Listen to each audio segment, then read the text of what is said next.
Γεια σου, Αντώνη. Γεια. Για πες μας λίγα λόγια τώρα που τελειώνει το νηπιαγωγείο. Τι σου άρεσε πιο πολύ από το νηπιαγωγείο? Να παίζω, να κάνω ζωγραφική, να παίζω με τους φίλους μου, διάφορα. Μάλιστα. Ποιος ήταν ο καλύτερος σου φίλος εδώ στο νηπιαγωγείο? Ο Βίκτορας, ο Δημήτρης, Νικολάου και ο Παναγιώτης. Τι έκανες με αυτά τα παιδάκια και ήταν οι καλύτεροι σου φίλοι? Έπαιζα μαζί τους, παίζαμε τουβλάκι και διάφορα. Μάλιστα.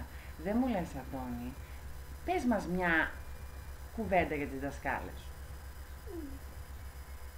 Να είναι καλά και, και να μην αρρωστήσουν. Μάλιστα. Κάτι άσχημο που θυμάσαι από τις δασκάλες σου? Τίποτα. Για δώσε μας μια ευχή τώρα που τελειώνει το σχολείο για το καλοκαίρι. Καλό καλοκαίρι και να κολυμπάνε και να τρώνε πολλά παγωτά. Καλό καλοκαίρι, Αντώνη. Ευχαριστώ.